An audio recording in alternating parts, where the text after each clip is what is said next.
안녕하세요. 이번 강의에서는 영상 처리에 사용되는 트랜스포머 그리고 어텐션 기반의 방법에 대해서 설명드리겠습니다. 먼저 트랜스포머가 나오기 이전부터 어텐션은 컨볼루셔널 네트워크와 결합해서 사용되어 왔습니다. 그 내용을 소개해 드리도록 하겠습니다. 어텐션은 컨볼루셔널 뉴럴 네트워크와 결합돼서도 많이 사용이 되는데요. 그 중에 대표적인 모델이 레지듀얼 어텐션 모델입니다. 이 레지듀얼 어텐션 네트워크는 일반 CNN처럼 입력을 받아서 컨볼루션에 의해서 피처를 추출하고 점점 앱스트랙트 하면서 실제 태스크를 수행하는 그런 네트워크입니다. 근데 특별한 점은 이 중간에서 새로운 브랜치를 하나 만들어서 여기에서 스페이셜 어텐션을 계산합니다.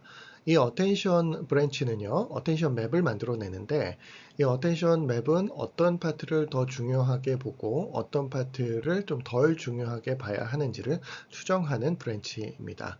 그리고 나서 이 밑에서부터 올라오는 이 피처들을 이 어텐션 웨이트를 곱해가지고 다음 레이어로 이렇게 전달하게 됩니다.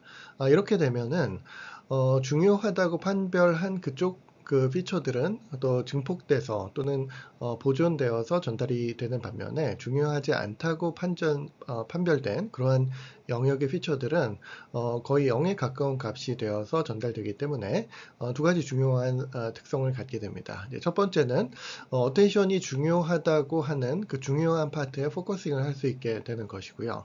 그 다음에 두 번째는 중요하지 않다고 판별한 이런 영역에 들어있는 노이즈 성분들이 크게 약화되는 그런 효과를 얻을 수 있습니다. 자, 이 그림을 보시면은요, 입력 영상입니다. 입력 영상으로부터 피처를 추출하면은 다음과 같은 피처가 추출됩니다. 여기에서 어텐션 마스크를 추정을 하면 다음과 같이 이렇게 나오고요. 그 다음에 이 어텐션 마스크를 곱하면은 다음과 같이 그 중요한 영역은 살아있고 또 덜 중요한 영역에 나오는 노이즈 영역은 제거되는 그런 효과를 얻을 수 있습니다. 레지듀얼 어텐션 네트워크의 구조는 다음과 같습니다. 입력 영상을 받아서 여러 개의 어텐션 모듈을 통과시켜서 특징을 추출한 이후에 맨 마지막에 타겟 태스크를 수행합니다. 여기에서 어텐션 모듈 각각은 다음과 같은 구조를 갖습니다. 두 개의 브랜치로 구성이 되어 있는데요. 이 오른쪽은 일반적인 CNN과 마찬가지로 컨볼루션 오퍼레이션을 통해서 아래쪽 피처를 좀 더 앱스트랙트하고 통합하면서 좀 더 하이 레벨 피처로 만들어내는 그런 역할을 합니다. 여기서 주목해 보셔야 되는 부분은 이 왼쪽 브랜치인데요. 이 왼쪽 브랜치는 어텐션 맵을 계산해주는 역할을 합니다. 이 레지듀얼 어텐션 네트워크가 계산하는 어텐션은 스페이셜 어텐션이라고 부르는데요. 그 이유는 각 X좌표, Y좌표별로 어느 정도의 어텐션을 받아야 되는지를 계산해주는 그런 피처맵을 만들어주기 때문입니다. 즉, 공간적으로 각 위치별로 어텐션을 지정한다는 관점에서 스페이셜 어텐션이라고 부릅니다. 레지듀얼 어텐션의 동작은 다음과 같은 수식으로 나타낼 수 있습니다. 여기서 MX는 그 어텐션 브랜치가 계산한 어텐션 맵입니다. 그리고 오른쪽에서 계산된 TX가 여기에 곱해지는데요. 이렇게 만들면 TX가 추출한 피처 중에서 높은 어텐션을 받는 부분은 더 강조되고 그렇지 않은 부분은 더 약화되는 그러한 효과를 얻을 수가 있습니다. 근데 여기서 또 한 가지 재밌는 점은 이 레지듀얼 커넥션을 사용했다는 뜻인데요. 이 어텐션 관점에서 봤을 때는 이 TX가 바로 입력 피처에 해당합니다. 네, 이렇게 그 어떤 오퍼레이션을 취한 이후에 입력 피처를 한 번 더 한다는 것은 여기서부터 어텐션 이후로 연결되는 스킵 커넥션이 있는 것과 동일한 효과를 얻을 수가 있습니다. 그래서 즉 TX 입력을 그대로 전달한 스킵 커넥션과 매스킹을 한번 거친 그 MX 곱하기 TX 텀을 더해가지고 만든 그 출력값을 계산하게 되는 것입니다. 여기서 이 식을 좀 더 단순화하면은 결합 법칙을 이용을 해서 이쪽 파트와 이쪽 파트를 같이 묶을 수가 있습니다. 그래서 결과적으로 레지듀얼 어텐션을 계산하는 수식은 1 더하기 m에다가 t를 곱한 이러한 수식으로 표현할 수가 있습니다. 또 다른 어텐션을 이용한 네트워크는 SENet입니다. SENet은 Squeeze and Excitation Network의 약자입니다. 이 SENet은 앞에서 설명드린 Residual Attention 네트워크와 좀 다른 방식인데요. 채널 어텐션을 사용하고 있습니다. 이와 같이 아래쪽에서 피처가 이렇게 프로파게이트 돼서 올라오고 있을 때 먼저 각 채널별로 글로벌 에버리지 풀링을 이용을 해서 각 채널을 대표하는 피처를 추출합니다. 여기서의 그 스페셜한 디멘전은 1by 1이 되겠고요. 이런 스페셜한 디멘전이 다 없어졌기 때문에 그냥 채널 디멘전만 남아있는 그런 피처가 됩니다. 그 이후에는 멀티레이어 퍼셉트론을 이용을 해서 어텐션 웨이트를 결정합니다. 여기서의 어텐션 웨이트는 위치적인 어텐션이 아니라 채널 측면에서의 어텐션이 됩니다. 즉 어떠한 채널을 강조하고 어떠한 채널을 약화시킬지를 결정하는 그런 네트워크가 된다는 것이죠. 그 다음에는 이 아래쪽에서 올라오는 이 피처 맵을 각각 그 채널별로 이 위에서 계산된 채널을 곱해가지고 다시 재계산을 하게 됩니다. 이 과정은 결국 입력 피처를 스케일링을 하는데 채널별로 스케일링을 한다고 볼 수 있습니다. 네, 이런 관점에서 채널 어텐션이라고 불립니다. SENet의 한 가지 좋은 점은 기존의 빌딩 블록에다가 채널 어텐션을 더하기만 하면은 그냥 SENet으로 그대로 확장이 가능하다는 것입니다. 이 표를 보시면은 이 왼쪽에 다양한 형태의 CNN들이 있습니다. 그리고 각 CNN들은 각각의 빌딩 블록을 가지고 있는데요. 그 빌딩 블록에다가 채널 어텐션을 더함으로써 SENet으로 확장이 가능합니다. 그리고 이 논문에서는 두 가지 퍼포먼스를 제시를 하고 있는데요. 원래 논문에서 제시한 그런 퍼포먼스들과 또 SENet 저자들이 다시 구현한 그런 논문의 퍼포먼스들입니다. 그리고 여기서 나온 이 수치들은 각각 탑 1과 탑 5 에러 레이시입니다. 즉 낮을수록 좋은 퍼포먼스를 나타내는 그런 그러한 그 수치라고 볼 수가 있고요. 퍼포먼스를 봤을 때에는 이 탑 1 에러 레이트과 탑 5 에러 레이트 모두 SENet으로 변환을 했을 때 에러가 감소하는 효과를 얻을 수가 있습니다. 그런데 여기서 또 한 가지 굉장히 중요한 점은 애디셔널한 계산의 복잡도가 별로 증가하지 않는다는 것인데요. 이렇게 새로 임플리멘트한 버전의 그 계산량을 Gflops로 나타내면 다음과 같은 수치가 측정이 됩니다. 그런데 SENet으로 변환한 이후에도 Gflops가 별로 증가하지 않습니다. 즉 이쪽 컬럼하고 이쪽 컬럼하고의 차이가 매우 작은 수치에 불과한데요. 이것은 SENet이 어느 정도의 성능 개선을 하면서도 추가적인 계산을 거의 요구하지 않는다는 것을 보여줍니다. 지금부터는 비전 트랜스포머에 대해서 설명을 드리겠습니다. 트랜스포머를 영상 처리에 사용하려는 시도는 굉장히 많이 있었습니다. 대표적인 사전 연구로는 이미지 버트나 iGPT 같은 모델들이 있습니다. 그러나 그러한 모델들이 CNN보다는 조금 더 낮은 그러한 성능을 보인 데 반해서 CNN보다 우수한 성능을 최초로 보인 트랜스포머 기반의 모델이 있습니다. 그 모델이 바로 비전 트랜스포머, 줄여서 VIT라고 불리는 모델입니다. 이 VIT는 기존의 그 자연어 처리를 위해서 개발되었던 트랜스포머를 거의 수정 없이 그대로 사용을 해서 우수한 성능을 나타낸 그런 모델로 알려져 있습니다.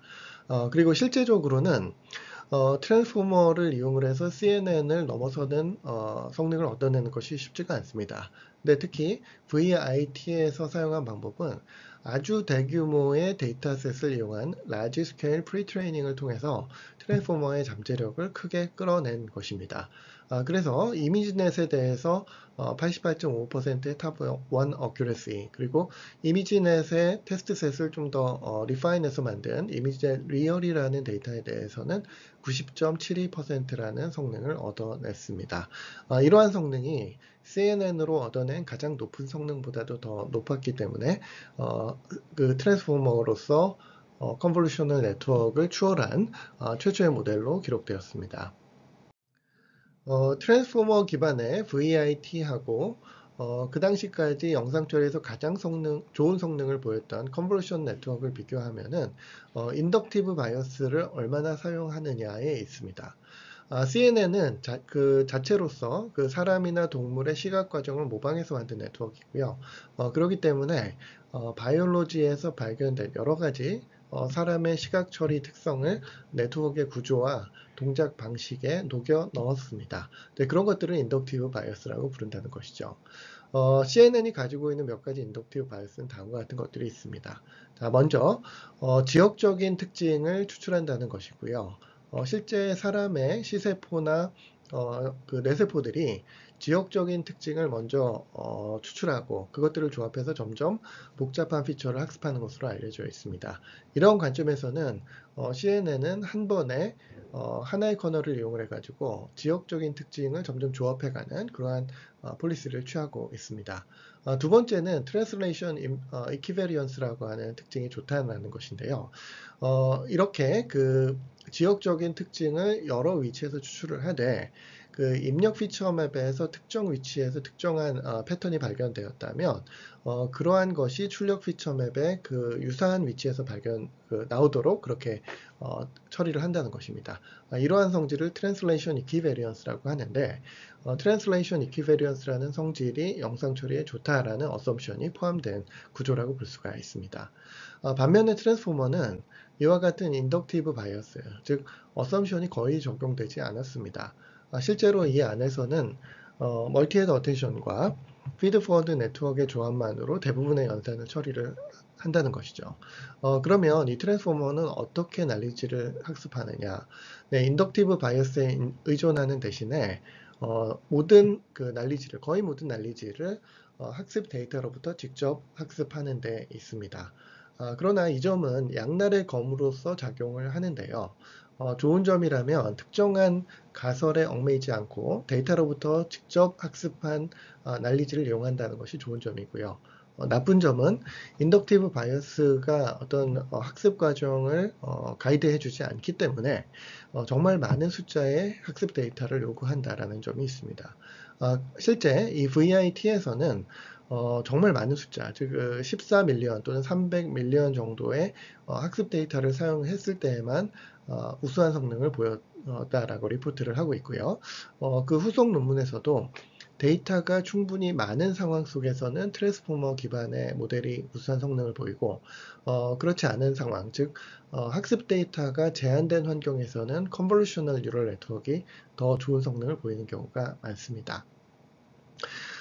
실제 VIT의 학습에는 두 종류의 라지 스케일 데이터가 사용되었습니다.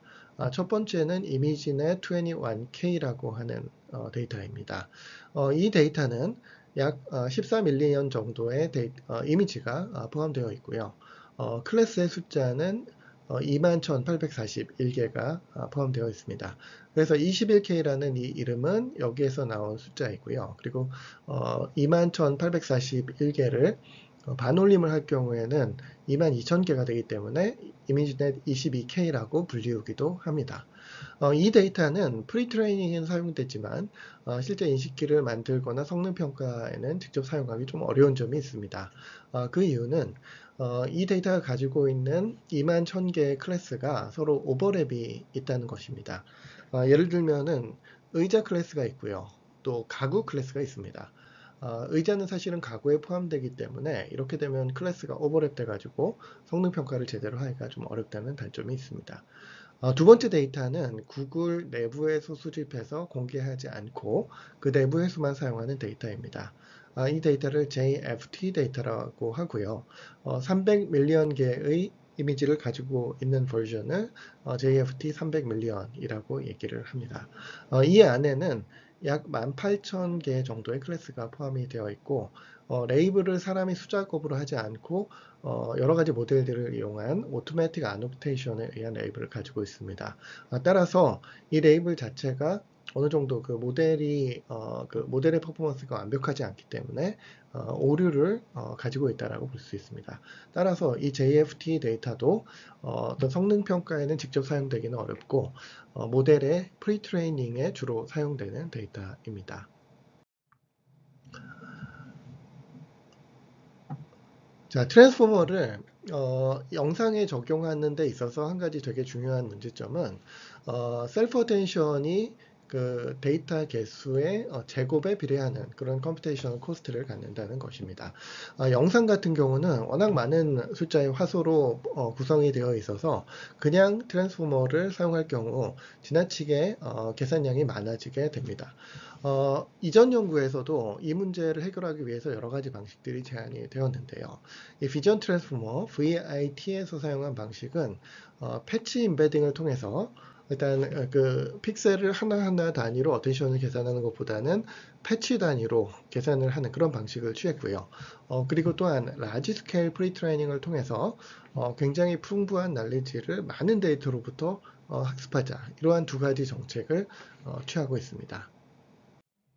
여기에서 잠깐 프리트레이닝 파인 튜닝 패러다임에 대해서 설명드리겠습니다.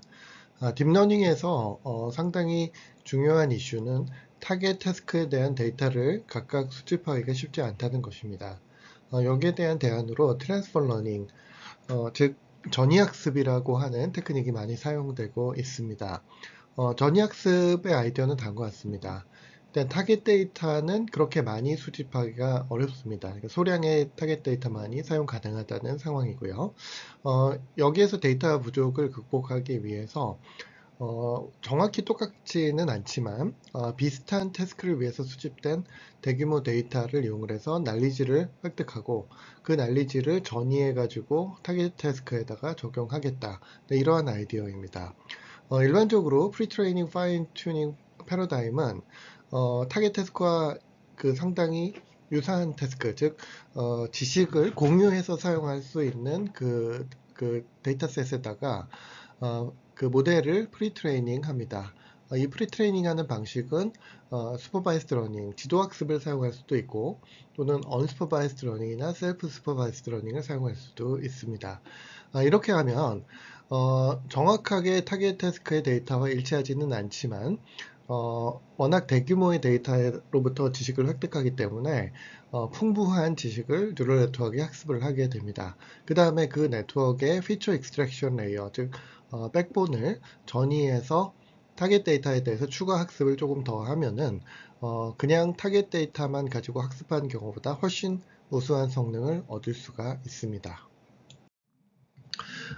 비전 트랜스포머의 구조를 설명드리겠습니다. 기본적으로 비전 트랜스포머의 구조는 이전 강의에서 설명드린 트랜스포머와 거의 같은 형태를 가지고 있습니다. 이 그림에서 보이시는 이 구조는 영상을 어떻게 그 토큰으로 바꿔서 트랜스포머에 입력으로 주는가를 설명을 하고 있습니다. 일단 영상이 입력되면은 이 영상을 P by P 사이즈를 갖는 패치들로 이렇게 나눕니다. 그리고 나서 2차원 구조를 갖는 이 패치를 그냥 일렬로 쭉 나열을 함으로써 1차원적인 패치로 이렇게 표현을 하게 됩니다. 예를 들어서 이 영상은 9개의 패치로 나눌 수가 있고요. 그 패치를 이 좌표에 따라서 그대로 쭉 이렇게 나열을 하면은 일종의 영상의 패치로 구성된 시퀀스를 얻을 수 있게 됩니다. 그 다음에 이 패치들을 바로 사용하지는 않고요. 이 중간에 임베딩 매트릭스를 이용을 해가지고 이 패치들을 하나의 임베딩 벡터로 바꿉니다. 자, 여기에서 이 임베딩으로 바꾸는 과정은 굉장히 중요한데요. 원래 트랜스포머가 자연어를 처리하기 위해서 만들어졌고 이 시퀀스, 그 트랜스포머가 입력으로 받는 시퀀스는 토큰 임베딩을 받아들이게 됩니다. 근데 이와 같은 비전 트랜스포머 VIT 모델에서는 그 토큰 임베딩 대신에 이 패치 임베딩을 사용한다는 것입니다. 이러한 관점에서는 영상에서부터 추출한 이 패치 하나하나가 마치 자연어 센텐스 속에 있는 그 토큰 하나와 비슷한 레벨의 역할을 한다, 이렇게 볼 수가 있습니다. 그래서 이 각각 이미지 패치로부터 추출을 한 그 패치 임베딩을 시퀀스로 만들어 놓고 그 다음에는 마치 자연어에서 나온 시퀀스처럼 트랜스포머에 의해서 영상을 처리하는 이러한 방식이 비전 트랜스포머 모델입니다.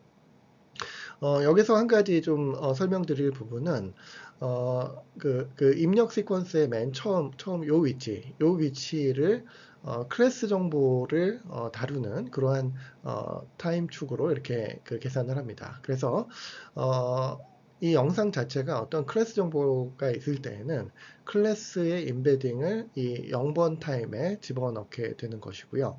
그리고 그 0번 타임에 해당하는 이 출력되는 이쪽에서 나오는 하이 레벨 임베딩을 이용을 해서 실제 영상의 클래시피케이션 태스크를 수행하게 됩니다. 즉, 이 0번, 그 0번 타임에 해당하는 이쪽은 클래스, 그러니까 그 특정한 위치의 피치가 아니라 영상 전체를 대표하는 일종의 그 클래스 임베딩에 해당하는 그러한 시간이 되겠습니다. 그 다음에 그 일반적인 트랜스포머에서도 그랬던 것처럼 일단 임베딩으로 바뀐 이후에는 각 위치별로 포지셔널 임베딩이 더해지게 됩니다. 비전 트랜스포머는 트랜스포머 인코더하고 같은 구조를 사용하고 있습니다. 이와 같이 그 입력이 이렇게 들어오면은 각 그 패치들을 임베딩 매트릭스를 곱해서 임베딩 벡터로 바꿉니다. 그리고 나서 이 0번 타임에다가 클래스 정보를 같이 임베딩으로 집어넣습니다. 그 다음에는 포지셔널 임베딩을 더해서 그 다음 이 트랜스포머 인코더에다가 집어넣습니다. 그 다음에 프로파게이션이 다 이루어진 이후에는 이 0번 타임에 있는 위치, 이 피처를 이용을 해서 MLP를 결합한 다음에 그 클래시파이어로 사용을 합니다. 비전 트랜스포머는 두 단계에 걸쳐서 학습을 진행을 하는데요. 첫 번째 단계는 앞에서 말씀드린 프리트레이닝 단계로서 이미지넷 21K짜리 데이터를 사용을 하거나 또는 JFT 300 밀리언 데이터를 이용을 해서 풍부한 난리지를 흡수합니다. 그 다음에는 타겟 데이터에 대해서 파인 튜닝을 하는데요. 여기에서는 이미지넷 1K, 즉 많은 사람들이 이미지넷이라고 알고 있는 그 1000개의 클래스 데이터를 가지고 있는 그 이미지넷 데이터에 대해서 파인 튜닝을 합니다. 이를 위해서는 그 클래시피케이션 헤드를 이미지넷에 맞는 것으로 교체를 해야 되는데요. 그 트랜스포머의 출력 디멘전에 해당하는 D에다가 그 다운스트림 태스크의 그 클래스의 개수, 즉 이미지넷 같은 경우는 한 1000개가 되고요. 또 사이파 데이터 같은 경우는 한 10개 또는 100개의 클래스가 있습니다. 네, 그러한 디멘전을 갖는 그 클래시피케이션 헤드를 붙임으로써 파인 튜닝과 이벨루에이션을 진행을 하게 됩니다. 여기에서 그 프리트레이닝 데이터보다 더 레졸루션이 높은 영상에 대해서 파인 튜닝을 수행하기 위해서는요, 패치의 사이즈는 그대로 두고, 예를 들어서 프리트레인 때 16 x 16 패치를 사용을 했다면 더 큰 영상을 인식할 때에도 역시 16 x 16 패치를 사용을 하되 패치의 개수는 훨씬 더 많아지겠죠. 그래서 그 패치 시퀀스의 길이를 늘리는 방식에 의해서 적응을 시켰습니다. 비전 트랜스포머는 크기에 따라서 크게 세 가지 버전이 있습니다.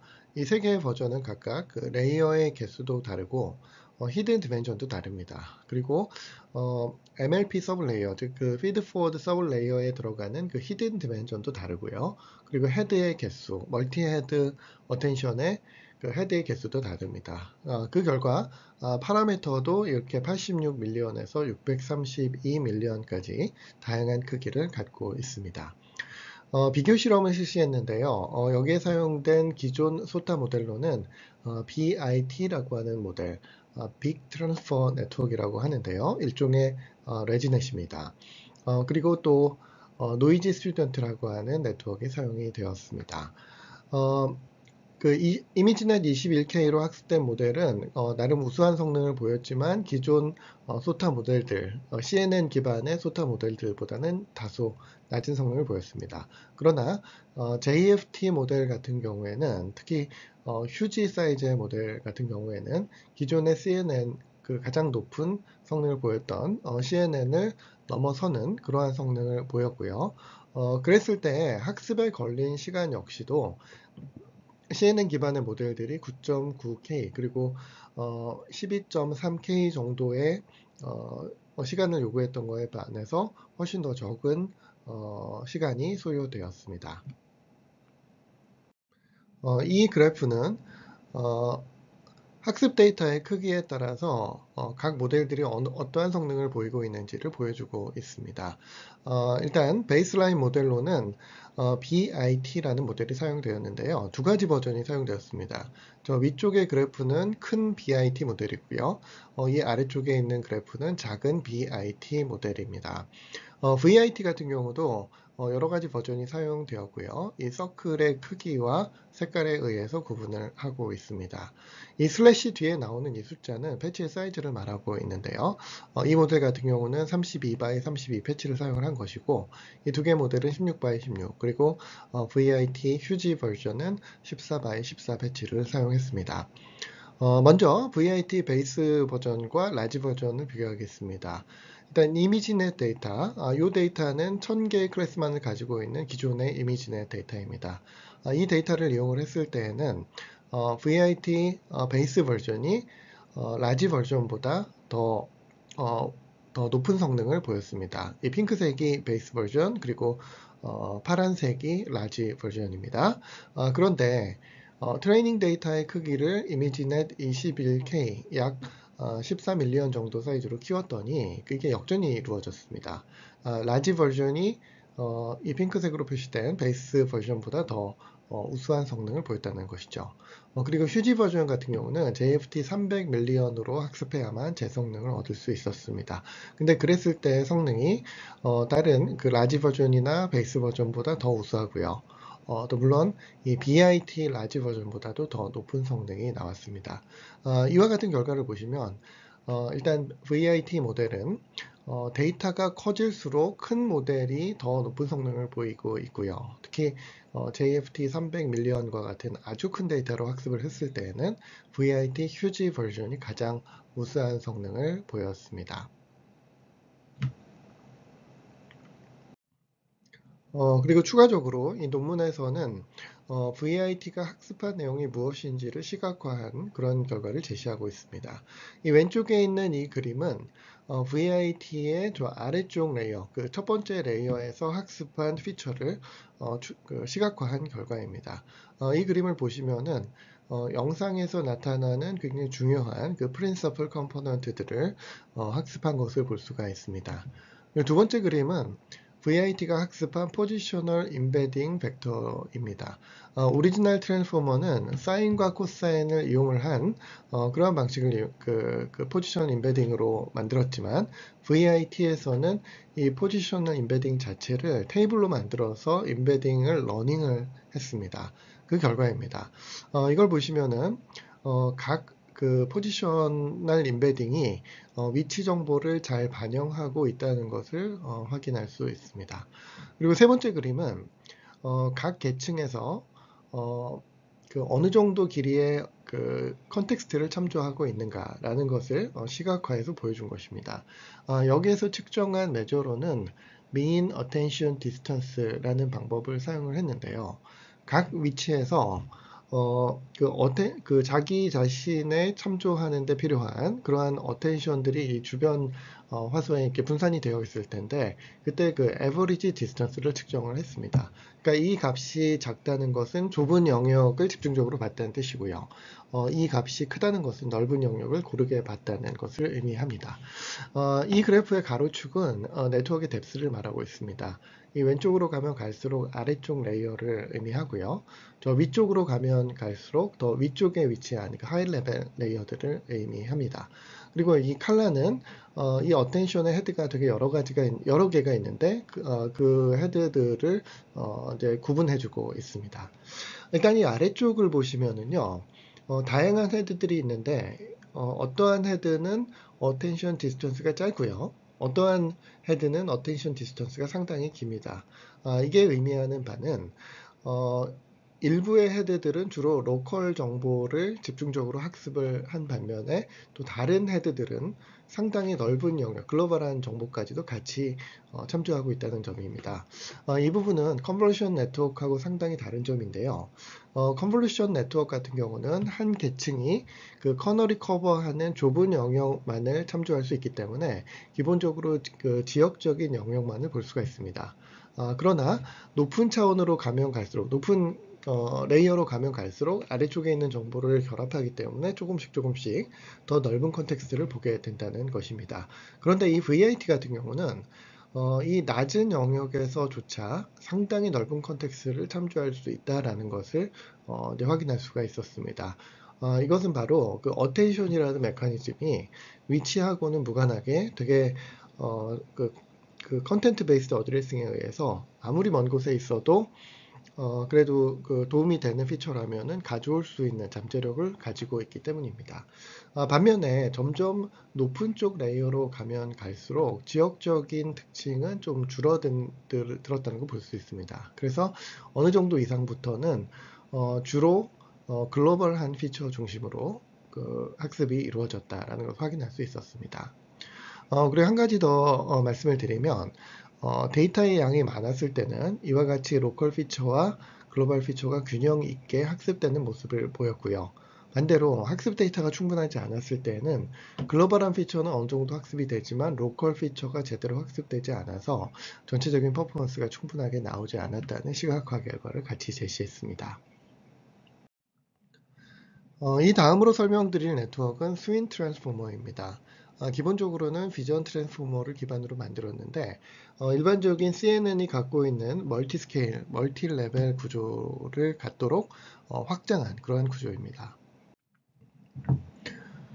스윈 트랜스포머는 2021년도에 개발이 되었습니다. 네, 컨볼루션 네트워크가 갖고 있는 중요한 특징 중에 하나가 아래쪽에서는 지역적이고 디테일한 정보를 처리를 하지만 위쪽으로 가면 갈수록 또 글로벌한 하이 레벨 피처를 추출하는 특징을 갖습니다. 그리고 이러한 특성은 특히 영상 처리를 할 때 상당히 도움이 되는 특징으로 알려져 있습니다. 반면에 트랜스포머 같은 경우에는 이 아래쪽에서부터 위에까지의 그 스페이셜 디멘전이 전혀 변화하지가 않습니다. 그러니까 즉 그 CNN과 같이 아래쪽은 자세히 보고 위쪽은 좀 글로벌하게 본다라는 이러한 비헤이비어를 갖지 않는다는 것입니다. 따라서 영상 처리를 잘하기 위해서는 CNN이 가지고 있었던 그러한 특성을 좀 잘 반영하도록 트랜스포머를 좀 개선하자라는 관점에서 만들어진 모델이 이 스윈 트랜스포머입니다. 이름을 스윈 트랜스포머라고 붙인 이유는 이와 같이 멀티 스케일, 멀티 레졸루션을 만드는 데 있어서 그 윈도우를 이용한 어텐션을 사용을 하는데 그 윈도우 자체가 이제 쉬프트를 하기 때문입니다. 그래서 쉬프트의 S자와 윈도우즈의 앞에 윈자를 합쳐서 스윈 트랜스포머라고 부르고 있습니다. 그리고 이 스윈 트랜스포머는 여러 가지 컴퓨터 비전 태스크, 예를 들어서 클래시피케이션 뿐 아니라 세그멘테이션이나 디텍션을 위해서도 사용될 수 있는 범용적인 피처 익스트랙터, 백본으로 사용하기 위해서 설계되었습니다. 스윈 트랜스포머는 기존 트랜스포머를 컴퓨터 비전에 적용을 했을 때 부딪히게 되는 두 가지 문제점을 다루고 있습니다. 첫 번째는 비주얼 엔티티들, 즉 인식 대상들의 이제 스케일이 변할 수 있다는 점인데요.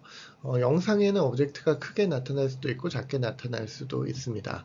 이런 점은 자연어와는 좀 다른데요. 자연어 같은 경우는 주로 의미적인 토큰으로 표현이 되기 때문에 스케일이라는 게 크게 없지만 영상 같은 경우는 이 스케일이 상당히 중요한 문제가 됩니다. 그리고 두 번째는 픽셀로 구성된 이미지를 그 어텐션으로 처리할 때 발생하는 그 컴플렉서티 문제입니다. 스윈 트랜스포머는 하이어리키컬한 구조를 갖고 있는데 이러한 구조로 인해서 이제 이러한 문제를 좀 피해갈 위에서 설명드린 문제를 피해갈 수가 있습니다. 이 스윈 트랜스포머는 일단 아래쪽 계층에서는 패치 사이즈를 작게 설정을 합니다. 이렇게 함으로써 좀 지역적이고 디테일한 정보를 중심으로 표현을 하게 되고요. 위쪽 계층으로 올라가면 올라갈수록 점점 그 네이버링 패치들을 머지함으로써 좀 더 글로벌하고 전역적인 정보를 처리하게 됩니다. 이러한 방식은 또 그 FPN, 즉 피처 피라미드 네트워크나 유넷과 같이 그 다양한 스케일의 정보를 표현하는데 훨씬 장점을 가질 수가 있고요. 또한 부수적으로 지역적인 어텐션을 사용하기 때문에 컴플렉서티를 낮추는 그러한 장점을 부가적으로 갖게 됩니다. 스윙 트랜스포머의 핵심이 되는 것은 Shifted 윈도우입니다. 아까 말씀드린 것처럼 각 레이어에서는 여러 개의 이제 패치로 구성이 되어 있는데 이 패치의 이제 영역을 윈도우 단위로 이렇게 쪼갭니다. 그러니까 전체 영역을 일단 패치 파일을 하지만 이와 같은 윈도우별로 구분을 하고 이 안에서만 셀프 어텐션이 동작하도록 만드는 것입니다. 그리고 이렇게 만들면은 이 경계선에서의 문제가 발생을 하는데 그것 때문에 그 다음 레이어에서는 이와 같은 쉬프트된 윈도우를 이용을 해가지고 이 안에서만 멀티헤드 어텐션을 적용을 시킵니다. 그리고 뭐 이렇게 쉬프트를 시켰을 때는 사실은 그 가상적으로 이 오른쪽 끝이 왼쪽 끝과 연결되었고 그리고 또 아래쪽 끝이 위에 끝과 연결되었다라는 어떠한 서큘러한 구조를 이렇게 가정을 하고 있는데요. 예를 들어서 가운데에 있는 윈도우는 이렇게 되지만 주변에 있는 윈도우는 이쪽과 이쪽을 결합해서 하나의 윈도우로 처리를 하고 있고요. 여기와 여기를 결합하고 또 이 구석에 있는 4개를 모아서 하나의 윈도우로 처리를 합니다. 그렇게 되면은 각 윈도우는 거의 비슷한 사이즈를 갖게 되는 것이죠. 실제 계산에서는 다음과 같은 방식을 사용합니다.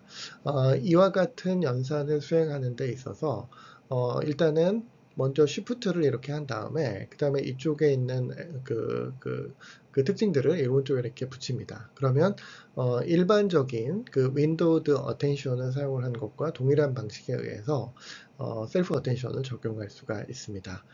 그래서 홀수 번째 레이어들은 그대로 사용하는, 그대로 그냥 윈도우만 씌우고 멀티헤드 어텐션을 사용하는 방식을 사용하고 있고요.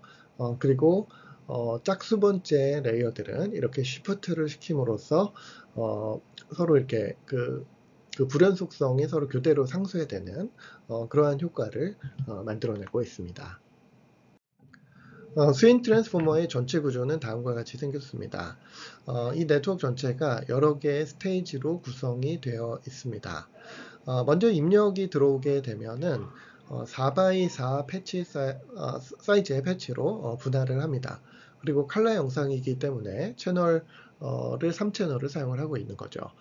그래서 스윙 트랜스포머의 그 입력 패치는 토탈 48 디멘전을 갖습니다. 이 디멘전은 임베딩 매트릭스를 곱해서 임베딩으로 변환을 합니다. 그리고 나서 스윙 트랜스포머 블럭을 거치게 되는데요. 이 스윙 트랜스포머 블럭은 두 개가 쌍으로 이루어져 있습니다.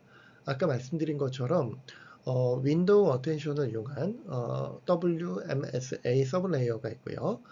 이 MSA는 멀티헤드 셀프 어텐션을 의미합니다. 그리고 그 다음에는 트랜스포머와 마찬가지로 피드 포워드 서브 레이어가 이렇게 적용이 됩니다.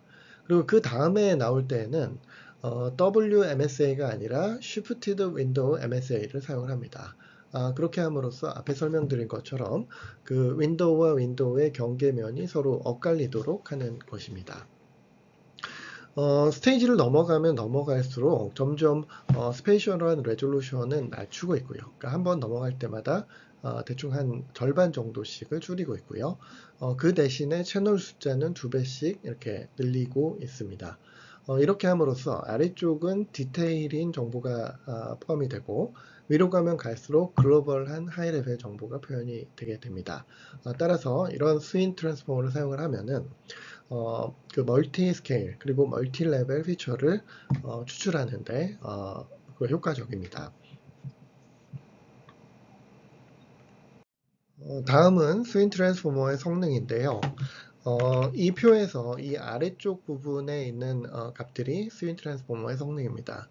이 표에서 확인하신 것처럼 위쪽에 있었던 기존 모델에 비해서 더욱더 우수한 성능을 보이고 있습니다. 이 두 개의 표는 이미지넷에 대한 클래시피케이션 태스크에 대한 퍼포먼스를 보여주고 있습니다. 그 다음으로는 오브젝트 디텍션과 인스턴스 세그멘테이션에 대한 성능입니다. 스윙 트랜스포머 자체가 피처 익스트랙션을 수행하는 백본으로서 설계가 되어 있기 때문에 기존에 있었던 오브젝트 디텍터나 세그멘테이터의 그 앞부분 피처 익스트랙션 하는 그 백본을 대체해서 사용할 수가 있습니다. 여기 보시는 이제 여러 가지 방법들이 있는데요. 그 방법들을 그대로 유지한 상태에서 백본을 레지넷 50과 스윈 트랜스포머를 비교해서 성능을 측정했습니다. 그 결과가 이와 같이 나타났고요. 스윈 트랜스포머를 백본으로 사용한 경우가 레지넷을 사용한 경우에 비해서 더 높은 성능을 보였습니다. 그리고 인스턴스 세그멘테이션에서도 마찬가지로 개선된 성능을 보였습니다. 이러한 관점에서 봤을 때 스윈 트랜스포머는 클래시피케이션 그리고 디텍션과 세그멘테이션에까지 모두 사용될 수 있는 제너럴 퍼포스 백본으로서의 가능성을 보여주고 있습니다. 이렇게 해서 영상 처리에 사용되는 트랜스포머 기반의 어텐션 모델들을 설명드렸습니다.